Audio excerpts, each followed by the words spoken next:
Sam? Man, Big four. those Cajun nuts are.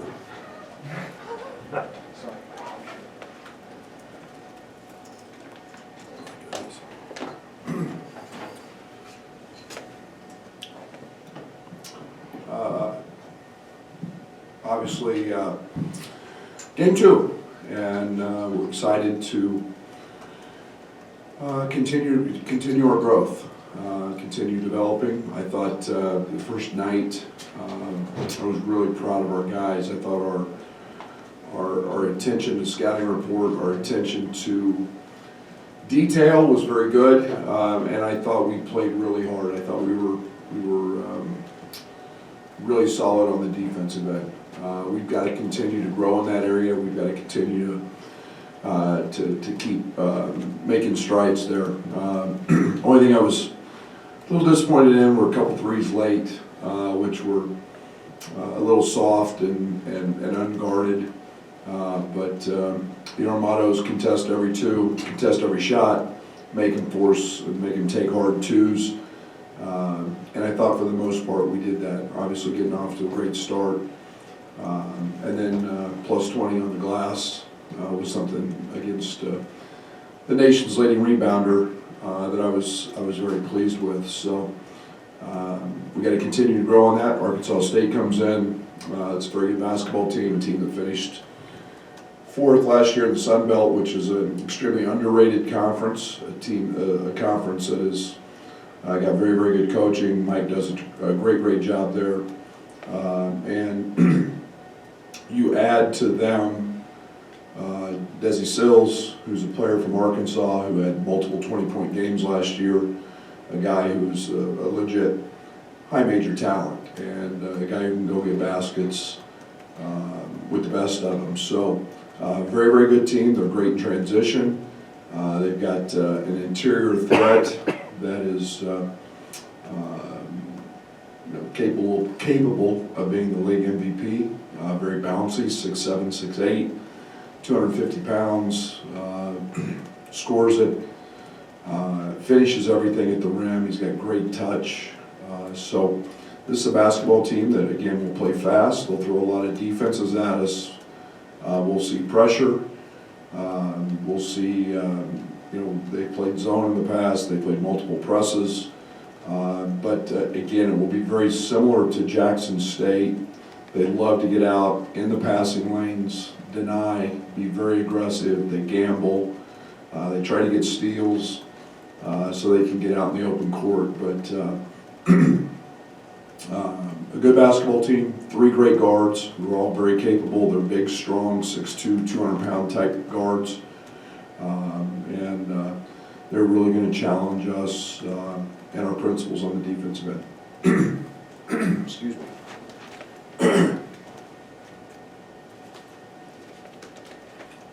Do you know if we'll have any of the three guards back tomorrow night? To be determined. We know Kofi's out. The rest we don't. I guess just with Arkansas State, how similar is North Shadow Mirror to maybe JVS McKinnis? I mean, I just know they're both good rebounders, similar size. Yeah, I think he's a little bit bigger, and I think he's a little more skilled. Their athleticism is very, very similar. McKinnis was really long and thick through his upper body. This young man's very similar to that.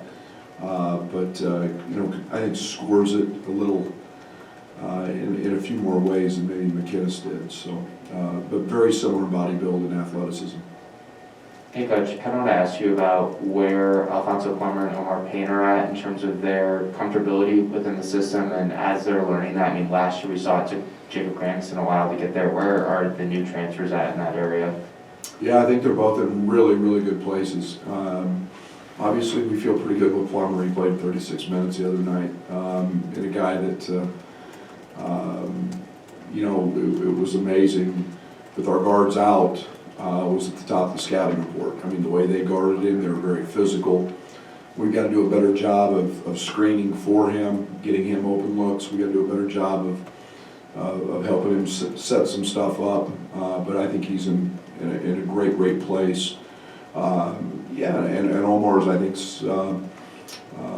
gets more comfortable every single day, just in terms of the pace, the learning, how we do things we're a little bit different than where he was at previously. So, it's breaking some habits and creating some new ones, and he's getting better at that every day.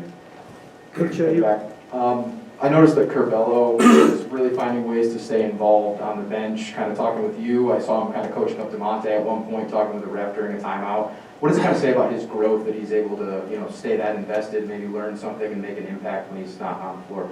Yeah, for Dre, it's one of the things that I think separates him from a lot of people. It's about being a great teammate all the time, and whatever that is. And everybody's role. Everybody's got a role every single day, and sometimes those roles can change. And obviously he was on the bench. I was really proud of those guys that didn't play the other night. I mean, they were actively involved. They were cheerleaders. They were pulling guys aside in timeouts, telling them what they saw when they were out of the game. Kofi was helping Omar a bunch, and Trent and Curbelo were helping, all of our guards, with advice, and so that's a sign of a really good teammate. And Bello's constantly working to be a great teammate. Coach, you didn't give up very many second chance points in the first game against Jackson State. It seems like Omer is a kid you'll want to keep off of the offensive glass. So has that been a focus for you in practice? And who are some of the guys you need to have another good game, defensive rebounding? Yeah, obviously, if we can step out and do the job we did replacing Kofi, it's like I jokingly kidded Kofi, we got 10 more rebounds from that spot than we do with you. So, it's a group effort. Nobody's going to replace Kofi, and we've got to continue to see Coleman. The thing I was really proud of with Benjamin coming in off the bench. He blocked him out every single time. Ben had 20 opportunities to go to the offensive glass. He went 20 times. And if you're getting a fourth of your offensive rebounds back, that's really good. But he's assignment sound. Omar did a great job as well. But good rebounders find rebounds, and the ball finds them. And we got to do that again tomorrow night. And you're talking about a guy that's 4+ rebounds a game on the offensive glass, and those are a lot of possessions. So we got to limit those. Brad, what are you learning about your team right now when your guys are out, both in practice and in games? A lot, and it's a give and take, Brad, because I think there's some parts of me that are uncomfortable. Because you want to live your life in that rut. You want to see that. You want to know exactly what you've got every day. You want to know how you get better. We don't have a lot of those pieces, and just in an example of Kofi, I mean, he's such a priority on the offensive end. Not having Curbelo, not having Trent, those guys are top priorities, and other guys are having to step up. So we've got to find ways to win. We don't have those guys. We've got to find ways, and guys are doing that. Guys are paying attention. Guys are listening. Guys are dialing in on scouting reports. We found out Plummer can really handle the ball and make some plays that maybe we didn't think a week ago he could. Jacob Grandison's turning into a legitimate, really, really, really good player. You score 20 a night, and the way he did it was all varieties of ways. You gotta like that. DeMonte, versatility. Who stepped into the point guard spot. Hey, we're learning a lot. We're learning a lot, and I like what we're learning, and yet you want to find a comfort zone at some point. What are the steps for Andre to be available, and where's he at in the process? There's a lengthy process of interaction of how much they can do day by day to continue to get through it. It's based on stuff I don't even know in terms of the computer test and how you score, and then that sets a process in place, and so he's continuing through that process, and until the final tally's done, I guess, and they tell us, you know, where he's at, he's good, he's cleared through it. He's just going through all those processes. With Alfonso, I mean, talking after the second exhibition, just challenging him defensively and I mean, having to do probably a lot more and not just be a shooter against Jackson State. Just what did you think of his overall game where he rebounded at 3 assists, 3 steals? So much better. So much better. And again, we've really challenged him. Chester and Tim have done a great job of just really hounding him every day in practice, every play in practice, on the defensive side and not relaxing. He had one relaxed play where he got beat on a back cut, and they scored a layup. But 3 steals, he was in the gaps, he had active hands, he was attentive, he was, you know, in a game that didn't see a lot of opportunities for him. We actually tried to run a lot to him, and they actually did a pretty good job of guarding some of the actions that we had for him. But he stayed very focused, and again, you know, late in that middle of the second half, we put the ball in his hands. He made a lot of great plays, and so I'm really pleased with his growth on both ends. Desi's, Sills had a really good game in their opener, 21 points. So what kind of game does he have, and what are some skills that he has that it might give you some challenges defensively? Yeah, he's a bucket getter. I mean, he's a guy that scores it at all 3 levels. You know, he's a guy that can really shoot it, he can get going, but really loves to drive it. He's a strong kid. He's got the ability to get downhill. He's got a good little pull-up game, good little float game. You know, you go into SEC games and score 20 plus, you're a good player and have the ability to put the ball in the basket. And you know, he's obviously at the top of the food chain for them in terms of scoring and getting shots, and they run actions to him and put him in a lot of actions. So the first thing we have to do with him is make his shots hard, keep him out of transition, because he's really electric in the open court. Coach, Omar can obviously jump through the roof. He's got really long arms, and those are great tools for rebounding, but you also need to be effective at tracking the ball in the air. Where's he at in that part of his game right now? Yeah, I think it's, you know, it's pretty unique that, you know, he's a great leaper in space. And yet when you're guarding interior players, especially on the block, you're not in space, you're in traffic. And you're hitting people, and people are hitting you. And I think that's an area that he's grown in, where he's getting more comfortable. Hey, let me go block this guy out and then go get a rebound. Not just flying in from the perimeter and being able to, you know, jump over the rim and snatch a rebound. There's 2 different styles of doing that, and a lot of the interior play that we've seen here early has been, you know, guys are on the block and guys staying close to home. Tomorrow night will be no different.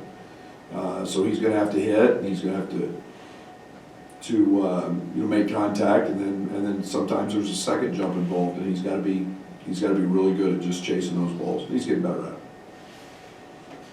Hey Coach, with Coleman Hawkins, I know I've seen him get the ball in the post just a few times so far. Not sure how good he is at that. I was wondering if you see that as a strength of his, and if that's something you guys will go back to more. Absolutely, he's a good low post player. He's a good scorer down there. He can use either hand. He's got great jump hooks. He's got a really good fadeaway. He's got a little step back fadeaway that I'm really comfortable with him shooting.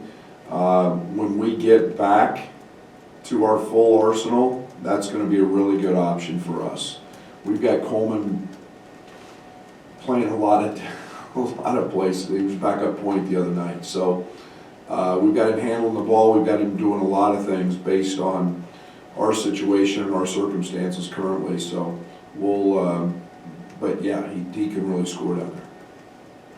What more can you do defensively, or maybe what can you do differently with Omar and Coleman's length? I think they swatted 4 total.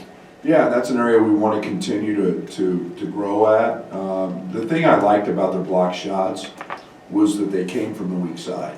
They came from not just the guy they guarded, and they didn't come in ball screens. And We didn't see a ton of ball screens in the other night. We'll see a few more of those ball screen actions. But they're getting to the ball, and they're pursuing the ball, and those are coming from weak side help when guys don't see them. We're continuing to get better at that, and you know, that's something both those guys are elite at. Sometimes there's a backstory for why you schedule particular teams in the off-season, like coaches or friends who want to have dinner together. Is there any backstory for Arkansas State? Well, I've known Mike for a long time. Mike's a Florida guy that I got to know really back in the day when I was a junior college coach, and he was an assistant junior college coach in Florida, and we've known each other for a long time. And when I was with Frank, Frank and him have a long history together, you know, so it's just one of those that we've known each other for a long time. They're really good. We're looking for really good home games against quality opponents, and you know, that's how we ended up with this. Right, and a lot of it was necessity, I think, maybe on Tuesday night, but what have you learned about your freshmen, especially with that game under your belt? They're going to be good. You know, it's not easy doing what we're asking them to do, and we're a good basketball team. Come in and play every day. Be a part of the scouting report. Be a part of you know, playing against other really good players, and then you know, so much of what you do as a freshman is about you, and you have to put that on the back burner and get involved with being a great teammate, being a part of something, and it's not easy because everything they're doing has got their heads spinning, and from going to college for the first time to new classes, to new friends, to a new coach, to a new system, to a new level, everything's new, and these guys work. They put in a ton of time. They get better every day, and I was really impressed. And you know, RJ comes in the first time he touches the ball, he finds him at the basket, and, you know, scores 2 points, and you know, Luke gets a couple clean looks at threes, and you know, it was nice, and Brandon continues to get better, and had his best practice of the year yesterday. So I'm excited about this group. I guess I'm wondering, timing-wise, like, is there an advantage to like a different point of the season? I mean, I guess like their heads are spinning now versus where if they were in a situation like Coleman was in last year, for say where the minutes are spotty in the middle of the year in Big Ten play. Like, does that make sense? Is there a time that is better to try to incorporate them? Everything's different, and I tell these guys all the time. Everybody's race is run at a different speed, and you all you can do is come every day, listen, work. Don't take it for granted that you're going against DeMonte Williams and Trent Frazier and Curbelo and Kofi. Don't take that for granted. Take that as a positive, that you're learning from the best, and you're learning from really good players, and be ready when your time comes, because we all know, as we just found out, I mean, your time can come whether you're truly prepared for it or not. It can come, and this group is really bought into all that. Are you practicing Kofi different with him out, and how are you keeping him fresh in that?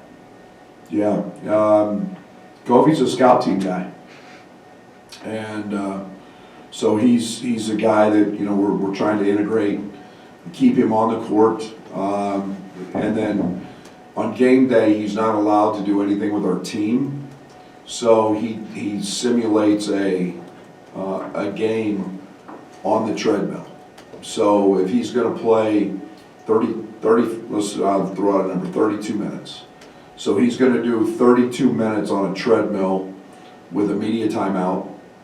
But during that time, he is simulating the game verbally, and he's communicating, he's talking, he's calling out ball screens, he's talking out a great pass. You know, he's calling out our plays, calling out our sets, all while he's running on a treadmill. And then there's a timeout, he gets his minute break, but he's talking in a timeout, and he's simulating those things to try to keep his mind really sharp as well. And plus, it's really hard it's really hard to communicate and run at the same time. Changing speeds on the treadmill. So we do those things on game day, but then he's also doing quite a bit extra, just because it's there are times when he's out in practice, he's not in, but yeah, he's 4 or 5 days away from being back. A couple games, and if we look at it as games, it seems like it's forever, but in days, it's really pretty quick. So keeping him sharp is mentally and physically is the challenge. Anything else? Thank you. Right.